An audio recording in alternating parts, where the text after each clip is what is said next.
Morning again, and this time we have Exomphalus. So again, it's a similar format to what I've done in the previous videos, where I'm going to try and explain this to, for example, a patient in front of me in a very simple language, which is what the MRCOG Part 3 wants you to do.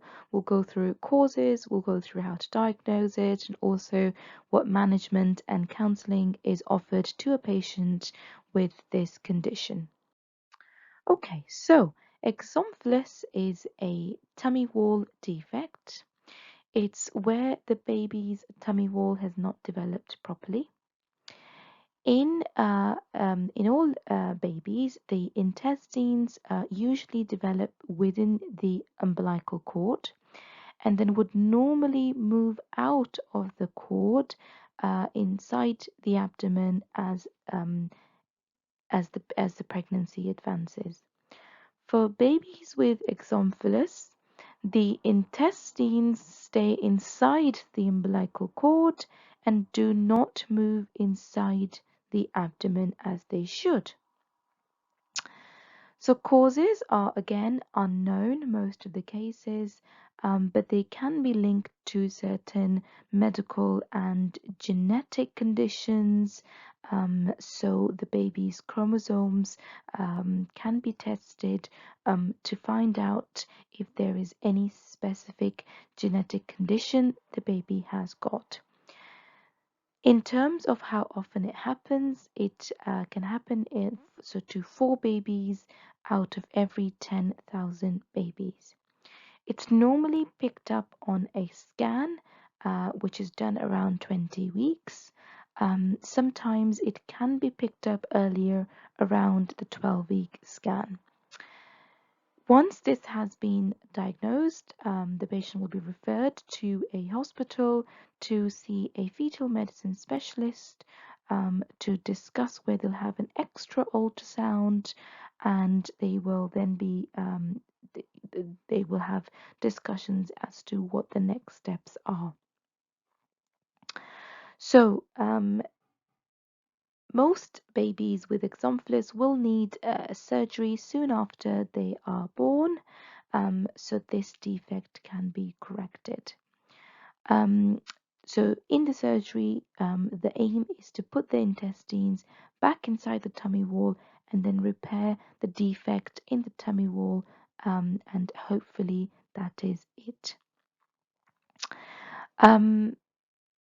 If the tummy wall defect is quite large, then this is termed as exomphalus major.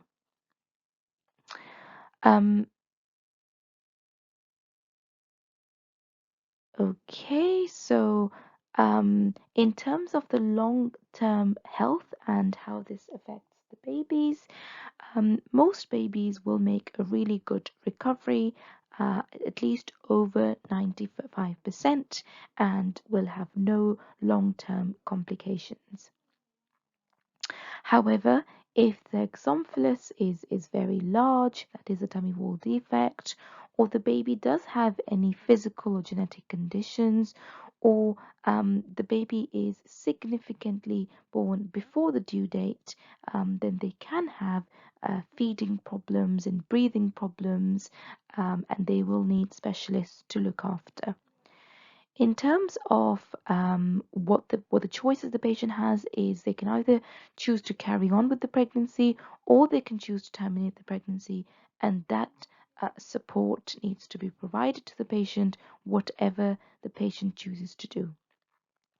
In terms of future pregnancies, this condition does not affect any future pregnancies, and the patient should be reassured that if they were to have another pregnancy in the future, then that usually means that the baby is unlikely to be affected.